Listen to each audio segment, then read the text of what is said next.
Hello and welcome back दोस्तों। तो क्या हाल चाल आप सभी के। तो चलिए रिडेम्पशन ऑफ डिबेंचर को कंप्लीट करते हैं। नॉन कम्युलेटिव सिंकिंग फंड एक छोटा सा टॉपिक बच गया था। ठीक है, सिंकिंग फंड हमने ऑलरेडी डिस्कस कर लिया है और नॉन कम्युलेटिव एक छोटा सा टॉपिक है, मतलब उसी का एक कम्युनिटी और नॉन कम्युनिटी। तो कम्युनिटी वाला प्रीवियस वीडियो में हमने डिस्कस, मतलब प्रीवियस जो सिंकिंग फंड वाला था उसमें हो गया था। एंड नॉन कम्युनिटी को इसमें कर लेते हैं, बहुत ही सिंपल सा है। ठीक है, तो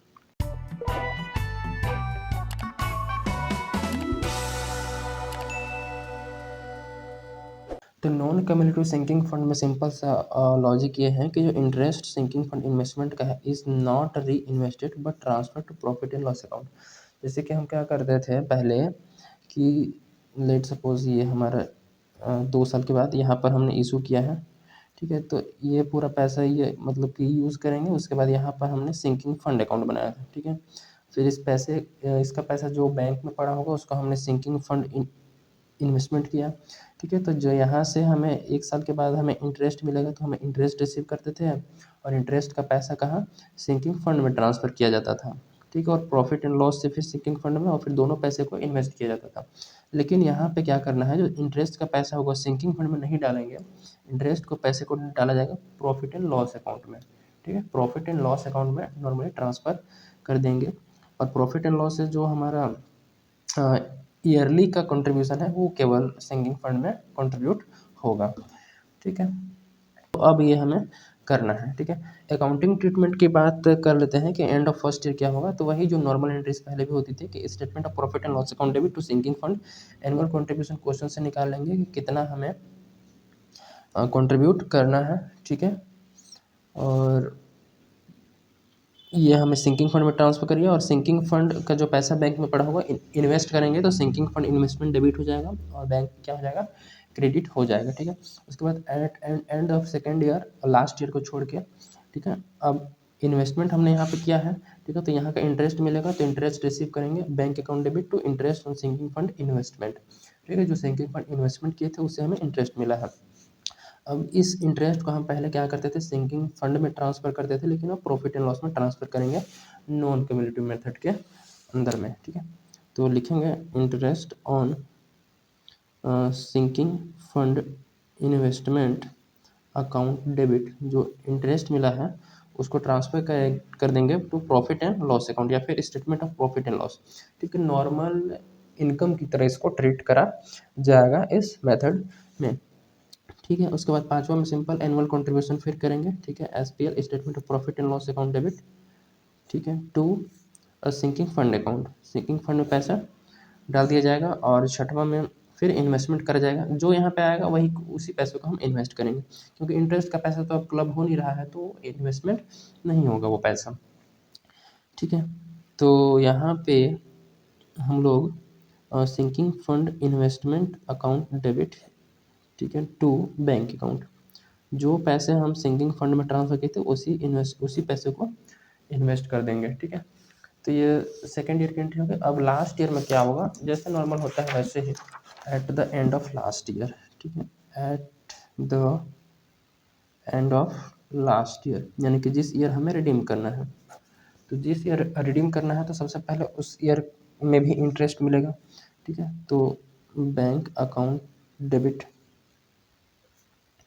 बैंक अकाउंट डेबिट हो जाएगा to interest on sinking fund investment account, interest मिलेगा, उस इंटरेस्ट को ट्रांसफ़र कर देंगे प्रॉफिट एंड लॉस में। ठीक है, interest on sinking fund investment account debit to statement of profit and loss. ठीक है, इस पेयर में ट्रांसफ़र कर दिया जाएगा। नेक्स्ट जो है, अब हम क्या करेंगे, अब दोबारा हम प्रॉफिट लॉस से पैसा निकालेंगे लास्ट ईयर में भी और सिंकिंग फंड में डालेंगे। ठीक है, जो नॉर्मल चलता है, statement profit and loss account debit to sinking fund account, क्योंकि लास्ट ईयर भी तो प्रॉफिट से पैसा निकालना ही पड़ेगा। ठीक है, 10वां में हम अब इन्वेस्टमेंट नहीं करेंगे बल्कि अब उसको बेचेंगे।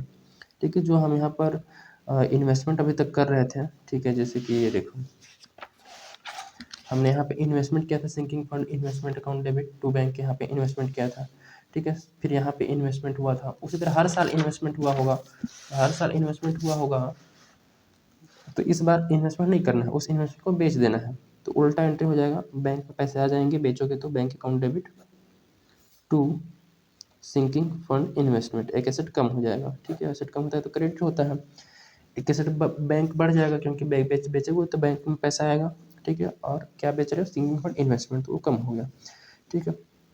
उसके बाद अगर मान लो प्रॉफिट पे बेच रहे हो, एट प्रॉफिट पे बेच रहे हो, ठीक है, तो प्रॉफिट पे बेच रहे हो तो उसकी एंट्री, प्रॉफिट वाला एंट्री कैसे करोगे, sinking fund investment account debit to sinking fund account, ठीक है। Sinking fund investment account debit to sinking fund account, इस एंट्री का मतलब समझा देते हैं कि अभी तक हम इन्वेस्टमेंट कर रहे थे तो सिंकिंग फंड को क्या कर रहे थे, डेबिट कर रहे थे, ठीक है। सिंकिंग फंड इन्वेस्टमेंट क्या करते हैं, डेबिट कर रहे थे। लेट सपोज कि अभी तक हमने 10 रुपये का इन्वेस्टमेंट किया है, let suppose sinking fund investment debit में हमने 10 रुपये का किया है, ठीक है। और जब बेचे हैं, ठीक है, तो बेचोगे तो टू सिंकिंग फंड इन्वेस्टमेंट आ जाएगा, मतलब क्रेडिट हो जाएगा। लेट सपोज कि 12 रुपये में बेच दिए और बैंक में पैसे आ गए 12 रुपये, ठीक है। 10 रुपये अभी तक डेबिट हुआ था और 12 रुपये से क्रेडिट किए हैं, ठीक है। तो एंट्री तो मैच नहीं हो रही यहाँ पे, मतलब कि कंबाइंड, मतलब कि टोटल करोगे तो एंट्री मैच नहीं करेगी, ठीक है। 2 रुपये का डिफरेंस आ जाएगा क्योंकि क्रेडिट में 12 हुआ है, डेबिट में अभी तक 10 ही हुआ है। तो हमें सिंकिंग फंड इन्वेस्टमेंट डेबिट जो है वो 2 रुपये और करना पड़ेगा, ठीक है, 2 रुपये और करना पड़ेगा। तो यहाँ पर सिंकिंग फंड इन्वेस्टमेंट अकाउंट 2 रुपये और कर देंगे और ये जो प्रॉफिट है ये टू सिंकिंग फंड अकाउंट में ही चल जाएगा, ठीक है, 2 रुपये।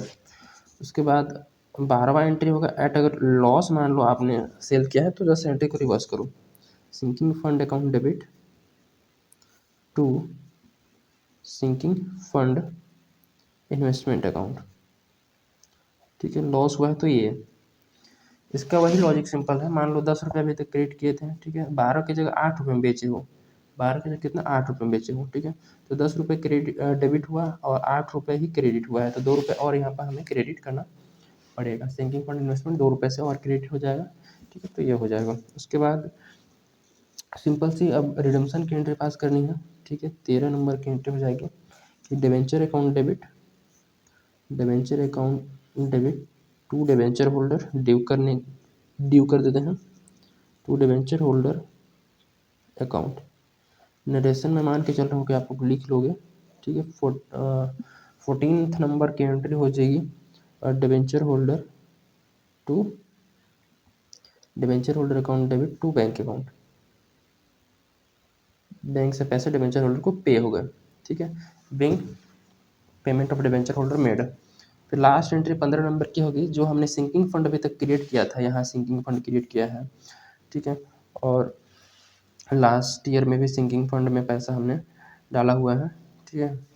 तो वो लास्ट ईयर में सिंकिंग फंड में हमने क्रिएट किया और बाकी ईयर में भी सिंकिंग फंड में पैसा हम प्रॉफिट लॉस से एनुअल कंट्रीब्यूशन कर रहे थे। अब डिबेंचर का रिडम्पशन होने के बाद सिंकिंग फंड के नाम की रिक्वायरमेंट नहीं है, तो उसको सिंपल जनरल रिजर्व में ट्रांसफर कर लो, ठीक है। Sinking fund account debit to general reserve account, simple